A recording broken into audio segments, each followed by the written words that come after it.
जय हिंद। जैसा कि आज़ाद भारत में यानी कि 1947 के बाद से पहली बार किसी महिला को फांसी दी जा रही है। जिस महिला को फांसी दी जा रही है यानी दी जाएगी, अभी डेथ वारंट जारी नहीं हुआ है, तो जैसे ही डेथ वारंट जारी होगा मथुरा के जेल में उस महिला को फांसी दे दी जाएगी। उसका नाम है शबनम। ये जो शबनम है उसको जो है मथुरा के जेल में पहले यानी सबसे पहली महिला होगी ये आज़ाद भारत की जिसे फांसी की सज़ा सुनाई गई है और फांसी की सज़ा दी भी जाएगी। तो शबनम ने जो काम किया यानी शबनम ने अपने ही परिवार के 7 लोगों को मौत के घाट उतार दिया। क्यों? क्योंकि शबनम जो है एक बहुत ही ज़्यादा अच्छे घर से यानी बिलोंग करती थी। उसके पापा भी शिक्षक थे और उसे भी अंग्रेजी से जो है एमए करवाया था। अंग्रेजी से उन्होंने अपनी बेटी को एमए करवाया था। इकलौती बेटी थी तो उसकी जो उन्होंने पालन पोषण किया था वो काफ़ी नाजों से किया था। बहुत ज़्यादा लाड प्यार से उसको जो है पढ़ाया लिखाया था। लेकिन इस शबनम को 5वीं फेल यानी जो 5वीं या 8वीं फेल बताया जा रहा है, जो सलीम नाम का लड़का था उससे जो है इन्हें प्यार हो गया था। यानी शबनम को उस लड़के से प्यार हो गया था जिसकी वजह से इसने अपने घर में 7 लोगों को आए दिन नशे की गोली देकर मिलने जाया करती थी। क्योंकि इसके जो शबनम के जो पिताजी थे उन्हें पसंद नहीं था कि ये इतना पढ़ लिख कर इतना मतलब मैंने इतना पढ़ाया लिखाया, इतना जो है इसके ऊपर खर्च किया और मैं चाहता हूँ, क्योंकि वो बहुत ज़्यादा उनके पास भी पैसा था, रुतबा था, ज़मीन जायदाद थे, तो वो चाहते थे कि उनकी बेटी की शादी किसी अच्छे घर में हो। इस 8वीं फेल या 5वीं फेल सलीम के साथ जो वो उसके पिताजी शादी नहीं करना चाहते थे, जिसकी वजह से शबनम और सलीम आए दिन एक दूसरे से मिलने के लिए जो है शबनम अपने परिवार वालों को नशे की गोलियां दिया करती थी ताकि वो सो जाए और रात में वो सलीम से छत पर मिलने जाया करती थी। लेकिन एक दिन सलीम ने और शबनम ने मिलकर 14 अप्रैल 2008 को सलीम ने और शबनम ने मिलकर जो है एक साजिश यानी रंजिश साजिश बनाई, जिसके तहत उन्होंने इस अपने घर में शबनम ने क्या किया, 7 को यानी अपने पापा, मम्मी, बड़े भाई, छोटे भाई, भाभी और 10 महीने का एक भतीजा और मुंह बोली बहन, 10 महीने का भतीजा जो कि अभी सही से चलना यानी मतलब अपनी ज़िंदगी जीना भी नहीं सीखा था, उससे भी जो है सबको नशे की गोली रात में दे दी और कुल्हाड़ियों से काट कर सबकी गर्दन को जो है कुल्हाड़ियों से काट दिया और सबको मौत की घाट उतार दिया। मतलब ये इतनी बड़ी क्रूरता थी जिसे राष्ट्रपति जो कि जिन्हें अधिकार दिया जाता है अनुच्छेद 72 के तहत कि वो जो है माफ़ी मतलब दे सकते हैं, सज़ा माफ़ कर सकते हैं, उन्होंने भी 2 बार इसकी जो है सज़ा खारिज कर दी। जो है 11 अगस्त 2015 में इसका पिटीशन डाला गया था जब हमारे राष्ट्रपति प्रणब मुखर्जी थे, तब भी उन्होंने इसके पिटीशन को यानी मर्सी पिटीशन को खारिज कर दिया था।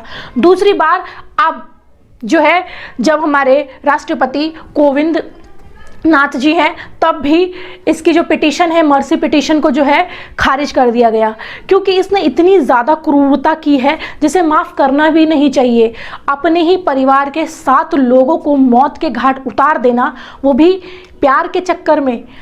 मतलब इसे प्यार नहीं कहते, क्योंकि प्यार में लोग जो है एक दूसरे की भावनाओं को समझते हैं। प्यार में लोगों को दूसरों से यानी जो उनसे नफरत करते हैं उनसे भी उन्हें प्यार हो जाता है।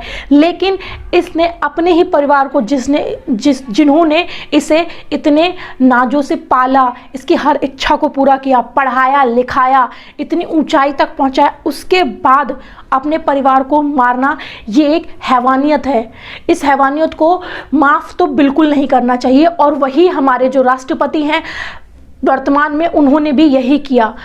जल्द से जल्द डेथ वारंट जारी होने के बाद शबनम को मथुरा के जेल में फांसी की सज़ा सुनाई जाएगी।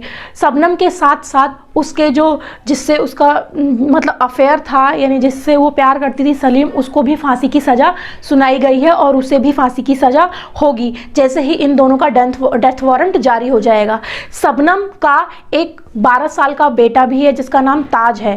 वैसे तो ये एमए इसने कर रखा था, इसीलिए शबनम ने इतना दिमाग तो लगा लिया था कि वो साजिशों को जो है एक गुनाह को जो इसने गुनाह किया था उसे छुपाने के लिए इसने यह झूठ तक भी बोल दिया कि इसके घर में चोर आए थे या डकैत आए, उन्होंने सबको मार दिया, लेकिन ये वॉशरूम में थी जिसकी वजह से ये बच गई। हालांकि गुनाह और साजिशें ज़्यादा दिन तक छुपती नहीं है, झूठ ज़्यादा दिन तक छुपता नहीं है, बहुत कभी ना कभी जो है झूठ पर से पर्दा उठ ही जाता है और सच हकीकत सामने आ ही जाती है। सेम थिंग इस शबनम के साथ हुआ। जब शबनम सुबह यानी सबके मरने के बाद रोना धोना मचा रही थी तो आसपास के लोग इकट्ठे हुए तो उसने सबको यही कहानी सुनाई कि कोई चोर आया, जो कोई चोर डकैत आया, रात में लूटपाट करके सबको मार के चला गया और मैं वॉशरूम में थी जिस वजह से मैं बच गई। हालांकि पुलिस वालों को इस पे स्टार्टिंग से ही शक था, लेकिन जब इसकी छानबीन हुई तो इसके कॉल रिकॉर्ड्स और जब इसे जेल में बंद किया गया तब पता चला कि शबनम प्रेग्नेंट है। हालांकि शबनम की शादी नहीं हुई थी, उसके बावजूद शबनम का प्रेग्नेंट होना अपने आप में जो है सारे केस को सुलझा चुका था। तभी जो है पुलिस वालों को शक हो गया और जब केस की तहकीकात की गई जोर शोर से तब पता चला और तब शबनम ने अपने आप खुद ही कबूला कि उसने ही यानी उसने सलीम के कहने पर अपने सारे परिवार वालों को मौत के घाट उतार दिया। हालांकि इस क्रूरता को माफ़ करना बिल्कुल ही मतलब हीनता है। बहुत अच्छा हो रहा है कि ऐसी क्रूरता को फांसी दी जा रही है। ये खैर अभी के समाज में और अभी के लोगों की मानसिकता इतनी खराब हो गई है कि आए दिन एक दूसरे को मार काट। अभी ही की एक न्यूज़ और है जिसमें कि प्रेमिका प्रेमी को मारकर उसे घर में दफना कर उस पर वो जो है चारपाई लगाकर सोती थी। मतलब ऐसी ऐसी न्यूज़ सुनने को मिलती है, ऐसी ऐसी हैवानियत क्रूरता भरी न्यूज़। मतलब समझ में नहीं आता कि लोगों की जो मानसिकता है वो कितनी विकृत हो गई है, मतलब कितनी ज़्यादा खराब हो गई है कि लोग अपने ही लोगों को जान से मारने पर उतर जाते हैं, अपने ही लोगों को जान से मार देते हैं। जिनसे वो प्यार करते हैं उन्हें मार देते हैं, अपनी फैमिली को मार देते हैं, जिन्होंने इतने नाजों से पाला पोसा, इतनी मेहनत की, इतना खर्च किया, उन्हें जान से मार देते हैं। तो ये मानसिकता जो है ना, इतनी आपके लोग जो है ना प्यार के प्रति इतने ज़्यादा साइको हो चुके हैं कि मरने मिटने को तैयार है। इसे प्यार नहीं कहते, इसे हैवानियत कहते हैं। तो हैवानियत से दूर हटो और अपने परिवार के बारे में सोचना चाहिए और अपने बारे में सोचना चाहिए। संविधान में धारा अनुच्छेद 72 के तहत हमारे जो राष्ट्रपति हैं उन्हें यह अधिकार दिया जाता है कि वो किसी भी मतलब जो भी गुनहगार हैं अगर वो मर्सी पिटीशन डालते हैं यानी वो चाहते हैं कि उन्हें माफ़ किया जाए तो वो अपने जो है निजी जो उनके लोग होते हैं उनके द्वारा वकील को बोलकर पिटीशन डलवाते हैं, मर्सी पिटीशन। जो ये मर्सी पिटीशन होता है यानी जो भी वो गुनाह करते हैं उसे माफ़ करने का जो ये अधिकार होता है ये सिर्फ और सिर्फ राष्ट्रपति को होता है और राष्ट्रपति भी ये अधिकार गृह मंत्रालय से बात विमर्श यानी विचार विमर्श करने के बाद ही किसी मुद्दे यानी किसी डिसीजन पर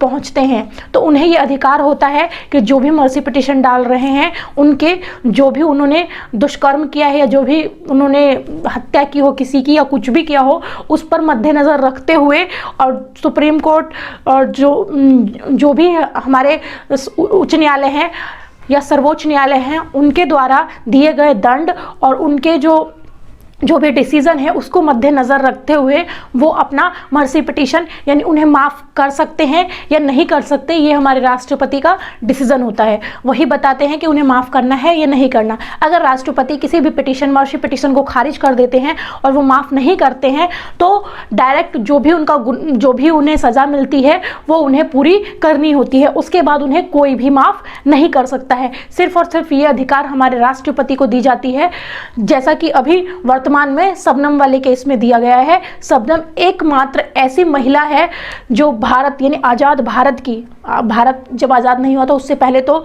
जो भी हुआ लेकिन आज़ाद भारत में पहली बार किसी महिला को जो है फांसी की सज़ा सुनाई गई है और उन्हें फांसी जो है दी जाएगी। ये फांसी डेथ वारंट जो है आने का वेट है। जैसे ही डेथ वारंट आ जाएगा वैसे ही मथुरा के जेल में शबनम को फांसी दे दी जाएगी। और फांसी देने के लिए जो पवन जल्लाद है, जिन्होंने निर्भया के गुनहगारों को फांसी दी थी, उनका भी मर्सी पिटीशन जैसा कि हमारे राष्ट्रपति ने खारिज कर दिया था और उन्हें फांसी दी गई थी, उसी तरीके से शबनम को भी जो है फांसी दी जाएगी। तो जो जल्लाद पवन जिन्होंने निर्भया के दोषियों को फांसी दी थी, वही शबनम को भी फांसी देंगे जो है मथुरा के जेल में। तो उन्होंने 2 बार मथुरा के जेल का भी दौरा कर लिया है। जैसे ही डेथ वारंट आएगा शबनम को फांसी दे। जो भी हमारे चैनल पर न्यू है और जिन्होंने अब तक सब्सक्राइब नहीं किया है, वो जल्द से जल्द चैनल को सब्सक्राइब कर ले, लाइक करें, कमेंट करें और